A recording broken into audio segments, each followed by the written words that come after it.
Bueno, es momento de recibir en el panel central de discusiones, que va a estar a cargo de las doctoras Fabiana Parra desde Argentina y Natalia Duque desde Colombia.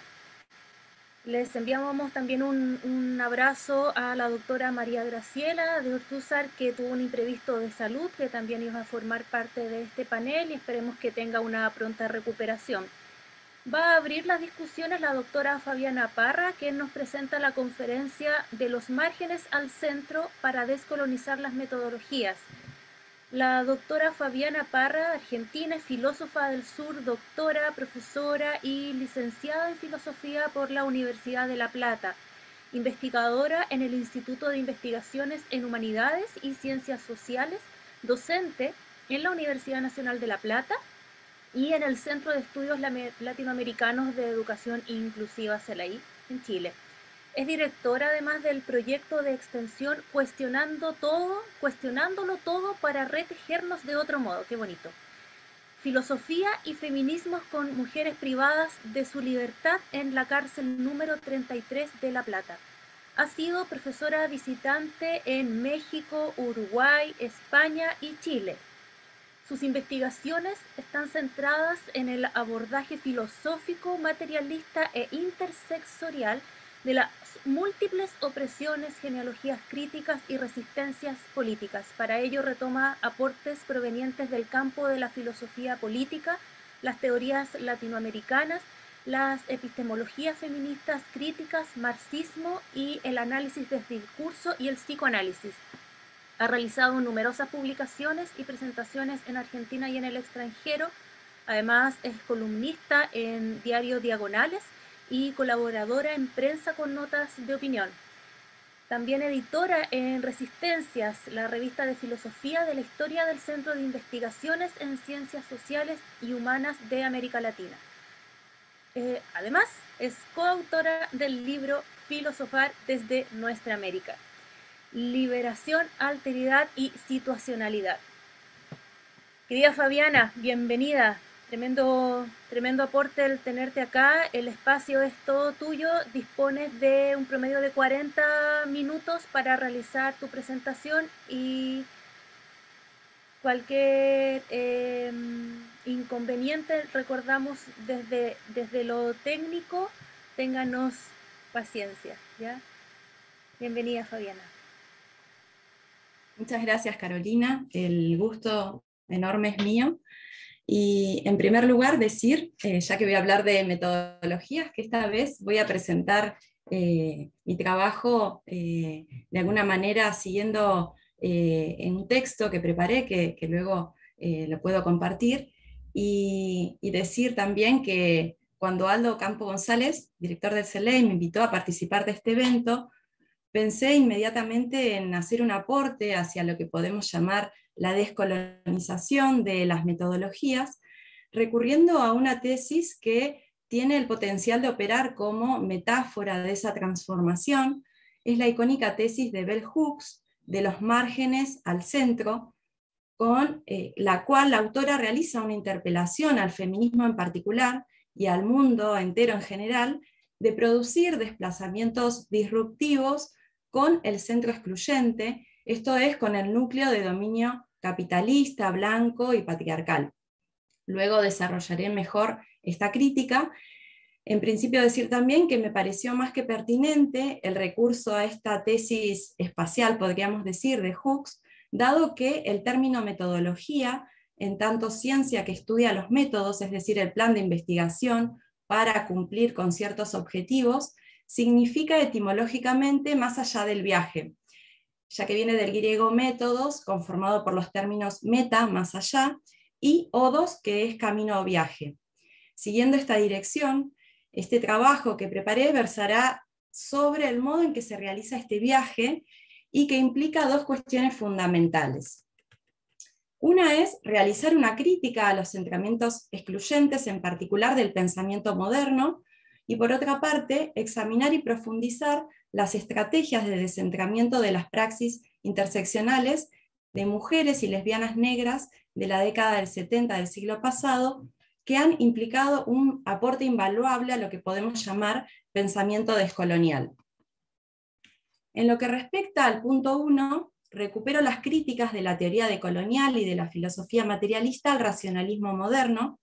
Argumento que la neutralización y descorporización del saber tiene sus raíces en el dualismo ontológico de la filosofía moderna hegemónica. Digo hegemónica porque existían también corrientes minoritarias que intentaban desestabilizar esa lógica binaria,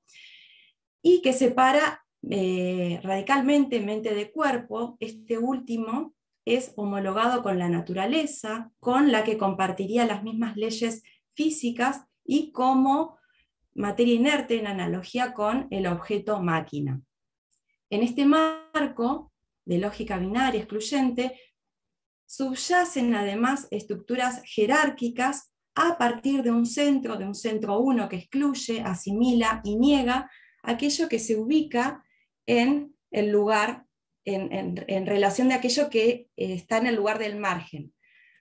Para Hooks, y retomando nuevamente su metáfora, el margen es ser parte del todo, pero fuera del cuerpo principal. Con lo cual cuestiona a un feminismo blanco centrado que carece de totalidad, ya que al centrarse en la experiencia de una arquetípica mujer, tiene una mirada sesgada y limitada para considerar una multiplicidad de experiencias y opresiones. Los sesgos racistas y clasistas, aún dentro de ciertos sectores autollamados feministas, evocan aquel relato de Angela Davis en Las mujeres negras y el movimiento de los clubes, que ilustra el efecto negativo del carácter universalizante y monolítico de un feminismo liberal como el de la Federación General de los Clubes de Mujeres, que en 1900, en vez de posicionarse contra el racismo dentro de sus filas, excluyó a las delegadas negras enviadas por el Club ERA de Mujeres de Boston, exclusión que se repite cada vez que el feminismo hegemónico, con variadas estrategias, elude las discusiones y transformaciones profundas contra el racismo que opera en articulación con otras categorías de diferenciación sexual y con otros espacios de poder como el sexismo, el colonialismo y el clasismo, puesto que tomar en serio este cuestionamiento implicaría también, a su vez, cuestionar el propio privilegio. Pero además, agrego, esta ceguera de raza, de sexualidad y clase es heredera de lagunas y cegueras de la ciencia moderna.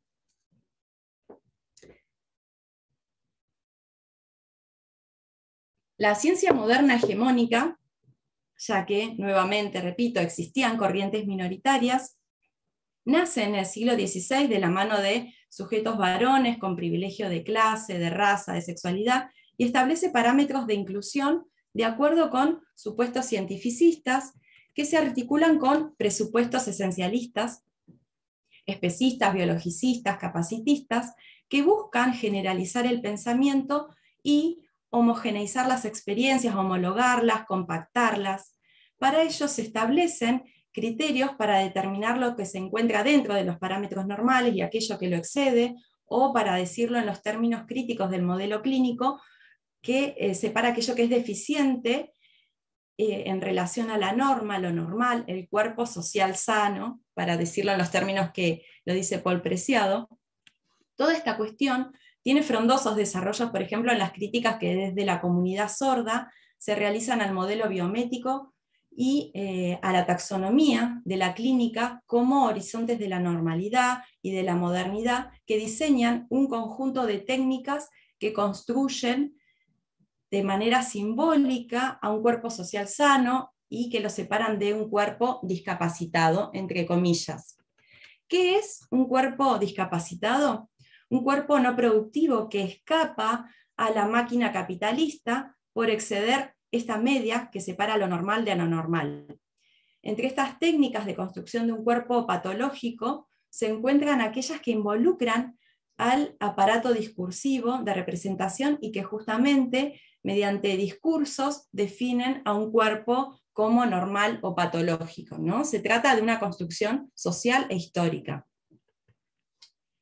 Cabe destacar en el marco de la crítica al aparato clínico el activismo por el reconocimiento de la neurodiversidad, movimiento que desafía a comprender nuevas formas del activismo político, pero sobre todo a reconocer nuevas formas de pensar y de comunicar,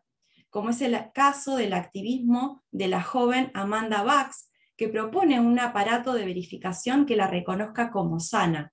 Y se trata de un planteo radical que trasciende el marco de la normalidad. Ahora bien,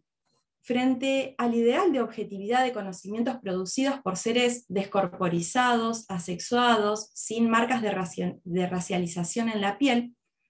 la noción de saberes situados de la epistemología feminista, crítica del androcentrismo de las ciencias, permite comprender la naturaleza corporizada de todo punto de vista y comprender que es nuestra situacionalidad la que nos posibilita ver de una determinada manera de acuerdo al punto de vista desde el cual se mire una situación, un fenómeno, un acontecimiento. Esta es una de las tesis fundamentales que se desprenden de la lectura de los márgenes al centro. La experiencia vivida es ahora una autoridad de análisis como fundamento también del modo de conocimiento, lo que constituye, podemos decir, una verdadera ruptura epistemológica. Y a propósito del estatuto fundamental que adquieren las propias experiencias vividas en la construcción de una narrativa en primera persona, cabe destacar el aporte de las mujeres mapuche, las hembras colonizadas, comprendidas como alteridad radical, al ser pensadas como lo no macho de lo no humano, lo que implicó que sufrieran todo tipo de aberraciones, de violencia, fueron apropiadas, penetradas, sometidas, ultrajadas. El término hembras colonizadas permite pensar la situación específica de las mujeres mapuche en nuestros territorios, quienes sufrieron los peores efectos de la dominación racista, sexista y capitalista,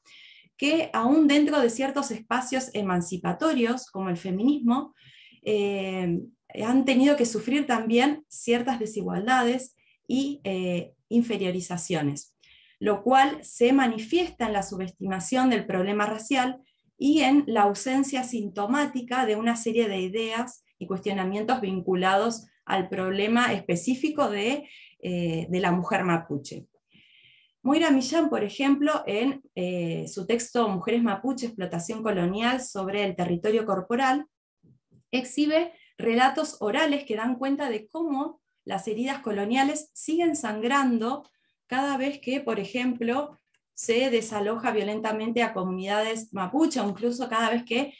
se rechazan los pedidos de restituir el nombre originario en muchos de nuestros territorios.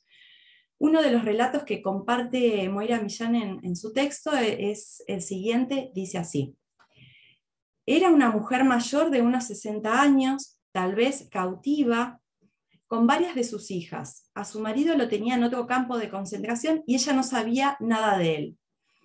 Un soldado le prometió que si ella le tejía un magnum, un poncho,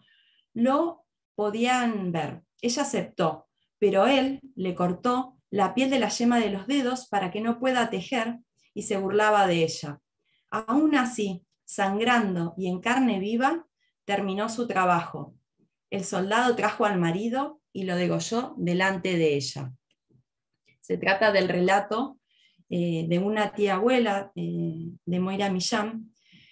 y el recurso a esta cita tiene que ver con que justamente la invasión colonizadora en el pueblo mapuche ha generado machismo también dentro de las comunidades, ha relegado a las mujeres al estatuto de hembras mamíferas reproductoras de fuerza de trabajo, como lo menciona Moira Millán. Desde entonces las mujeres se encuentran oprimidas, pero también borradas de la historia. Ese es uno de los acentos principales que hace la autora. En tanto, se las silencia, se las borra como dirigentes políticas, puesto que a partir del pacto entre varones blancos y los varones indígenas de la comunidad mapuche se ha intentado ocultar el poder de las guerreras y lideresas mapuche en favor del dominio masculino. Es así como ellas tienen que luchar contra el sexismo aún dentro de sus comunidades y con el racismo aún dentro de los espacios de organización feminista y del movimiento de mujeres. Lo cual se encuentra hilvanado a su vez con historias de luchas, de resistencias y opresiones de mujeres y lesbianas negras, por ejemplo, de los Estados Unidos, nucleadas en la icónica colectiva Combahee River entre 1974 y 1980, quienes se enfrentan desde una práctica feminista, tanto el antirracismo ninguneado por el feminismo blanco, como así también el antisexismo subestimado en el movimiento negro dentro del que ellas se referenciaban, y organizadas en este espacio de colectiva, discuten en torno a su praxis feminista y afirman que las formas de opresión experimentadas por las mujeres y lesbianas negras tienen una especificidad que se vincula a cómo el género se combina y entrecruza, por ejemplo, con la raza y la clase, pero que además,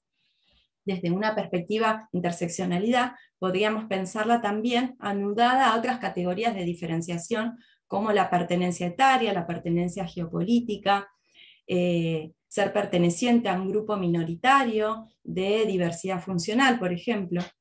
Entonces, bien, decíamos que organizadas en este espacio de colectiva, estas mujeres negras y lesbianas de la década de los 70 del siglo pasado discuten en torno a su praxis feminista y afirman que las formas de opresión experimentadas por ellas se vincula a una especificidad que denota y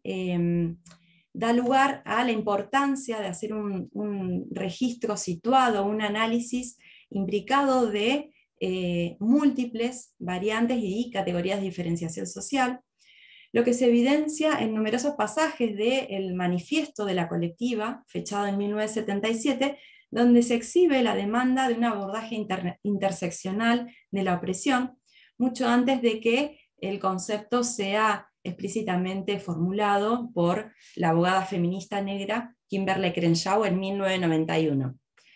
Uno de los pasajes del manifiesto dice así: creemos que la política sexual bajo el patriarcado es tan penetrante en la vida de las mujeres negras como lo son las políticas de clase y de raza. A menudo nos parece difícil separar opresión racial, opresión de clase, opresión sexual, porque en nuestras vidas la mayor parte del tiempo las experimentamos simultáneamente.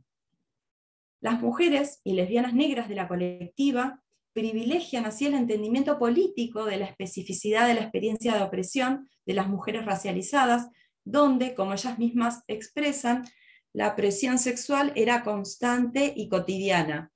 y que al imbricarse con la opresión racial, que existía de manera omnipresente en la vida de las mujeres negras, intensifica la situación de vulnerabilidad de estas mujeres, y es por ello que una de las primeras cuestiones que aborda el pensamiento feminista descolonial y antirracista es justamente radicalizar la crítica al universalismo del feminismo eurocéntrico hegemónico, cuyo discurso le otorga un carácter totalizante y monolítico a la categoría mujeres, imposibilitando la inclusión de la diferencia y negando la alteridad, es decir, la realidad de estas mujeres que vivencian una multiplicidad de opresiones y una especificidad de situacionalidad muy diferente al de, nuevamente para decir el término de Teresa de Lauretis, una arquetípica mujer. Esta negación de la diferencia, borramiento de la alteridad, ocurre también en el ámbito educativo, tal como desarrollaré más adelante recurriendo a la crítica de Carlos Escliar. Ahora bien, tanto como la noción de saberes situados, ha sido central la conceptualización del margen como metáfora de un lugar de subalternidad en relación al centro, que reivindica esta posición como privilegiada en términos epistémicos para construir conocimientos que integren experiencias y perspectivas que solo pueden tenerse desde ese lugar de enunciación. Y en términos políticos, el margen tiene locaciones específicas y puede convertirse en un lugar de resistencia por su carácter práctico, no meramente conceptual, como dice Bell Hooks. En tal sentido, quisiera señalar que la tesis de los márgenes al centro puede también ser una metáfora de la lectura atenta de signos y de la reconstrucción de genealogías políticas, ambas estrategias posibilitadoras de la descolonización de metodologías. A continuación me centraré en estas dos estrategias. ¿Qué estrategias epistémicos políticas y qué alianzas necesitamos para desarticular la matriz de dominación centrado excluyente? La lectura sintomal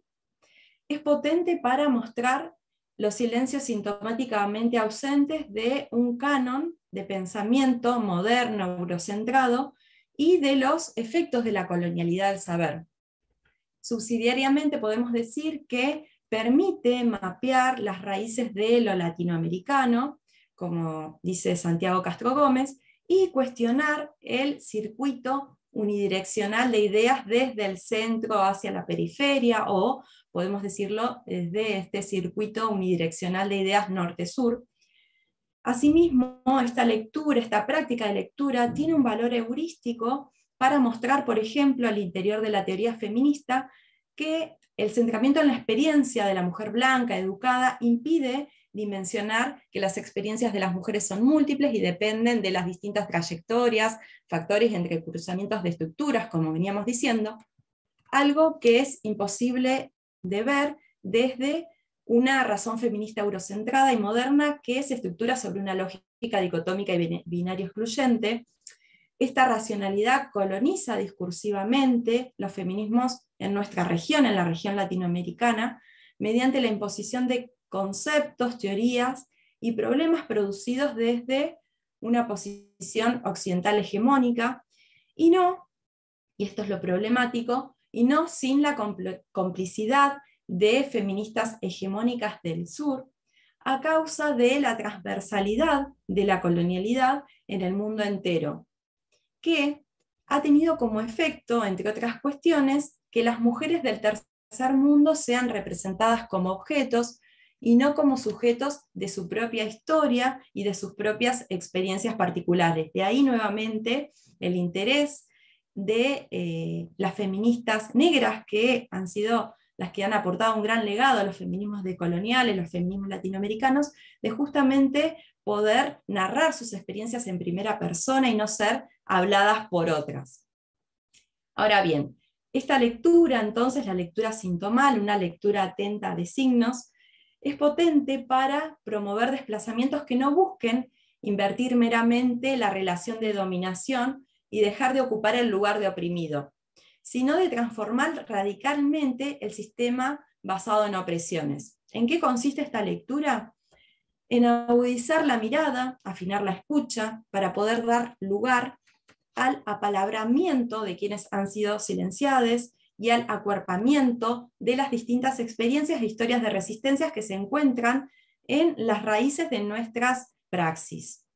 Algo así como una lectura profunda de signos, como propone Chela Sandoval, que implica un moverse con otros, un conmoverse colectivamente, produciendo un desplazamiento disruptivo nuevamente con el centrismo excluyente, lo cual involucra una dimensión afectiva y sentimientos como la rabia, que operan como un motor epistémico y político. Asimismo, en el cuestionamiento de la manera de viajar, que implica una crítica a las metodologías de la ciencia moderna, es valioso el aporte de peregrinajes de María Lugones, entendidos como movimientos de resistencias a las garras institucionales, dice la autora, peregrinajes como un modo de resistir a las opresiones estructurales e institucionalizadas, ya que son formas de saltar el cerco en el sentido de infringir la espacialidad y la lógica de opresión. En otros trabajos me he centrado específicamente en los procesos de neutralización como efecto de la institucionalización de las praxis feministas, pero no me voy a centrar en eso ahora. Sí me interesa, en relación a las estrategias para descolonizar las metodologías, hacer hincapié también en otra noción que se articula con esta práctica de lectura disruptiva, que es la noción de genealogía. La noción de genealogía es comprendida en este marco de análisis como un método de reconstrucción arqueológica que permite desestabilizar lo que se percibe como inmóvil y estático, y esto lo recupero de una lectura Foucaultiana. En este sentido, el trabajo de construir una genealogía va más allá de identificar en el pasado las huellas de un saber o una perspectiva, como afirma Mara Viveros Vigoya, sino de examinar también cómo han surgido las distintas posiciones políticas, analizar sus tensiones, sus contradicciones, entendiendo que no son compactas, no son homogéneas. Entonces, bien, la reconstrucción de genealogías permite rastrear historias de luchas y memorias de rebeldías donde existen enfoques epistémicos que permiten no solo comprender el carácter situado, co-constitutivo y simultáneo de la opresión, que produce exclusiones y también privilegios, sino además eludir problemas que acarrea todo centramiento binario excluyente. Bajo esta estrategia es posible comprender la praxis de las feministas negras como un ejemplo de la interseccionalidad política, es decir, como una herramienta política para la construcción de alianzas y para ver las diferencias no como un motivo para la separación, sino de hacerlas fuerza, como dice Lord. En tal sentido, se recuperan, por ejemplo, experiencias como la de la colectiva Combahee River, que propone la articulación a partir de las diferencias para la construcción de alianzas políticas y la construcción de una política en común, como señalan distintas autoras de las teorías interseccionales. Además, la interseccionalidad política, con su acento en las praxis, hace una invitación a romper con la ilusión tramposa de una fraternidad sin diferencias, que elude el conflicto y la desarticulación de las tramas que producen las desigualdades, que elude el conflicto y la desarticulación de la separación ansiada de mente y cuerpo, ¿no? Que vimos anclada en las bases de la ciencia moderna, puesto que de lo que se trata es de establecer alianzas y habitar orgullosas la casa de la diferencia. Lo contrario implica ser condescendientes con el amo y mantener intacta su casa, las bases que la sostienen y que permanecen intocables. A propósito de no buscar desarmar la casa del amo con las herramientas del amo, Lord critica la propuesta de educación de los sectores privilegiados por parte de los sectores oprimidos, puesto que no solo refuerza la explotación de estos últimos al redoblar su trabajo y de alguna manera los hace responsables de sufrir sus opresiones, por tanto de tener que resolverlas. Ahora bien, ¿qué ocurre en el ámbito educativo con el paradigma de la inclusión-exclusión, considerando que una inclusión real implica prácticas integrales y radicales? No puede implicar jamás una tarea que recaiga exclusivamente sobre quienes se encuentran en el lugar de subalternidad, de inferioridad. ¿Qué ocurre en educación, por ejemplo, con los sujetos deficientes catalogados como tales? Siguiendo a Carlos Scliar,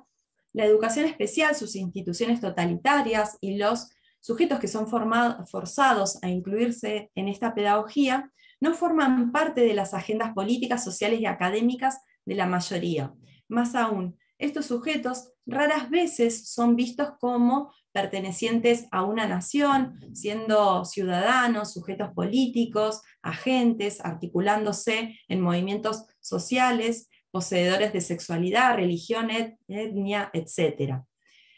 De manera que estos sujetos, más que ser comprendidos como agentes, son meros depositarios de una educación especial. Bajo el paradigma de la inclusión-exclusión, entonces, se pierde la singularidad de cada sujeto y pasan a ser incluidos bajo la clasificación general y homogénea de anormalidad.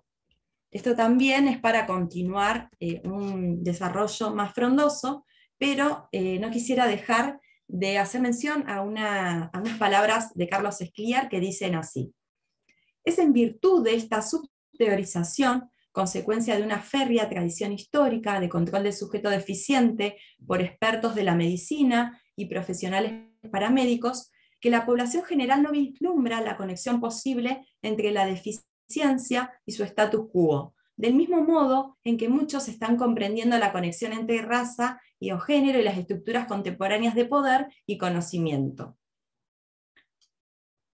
Fin de cita. De manera que el discurso de la inclusión-integración está impregnado detrás de su mensaje de igualdad y de justicia de estereotipos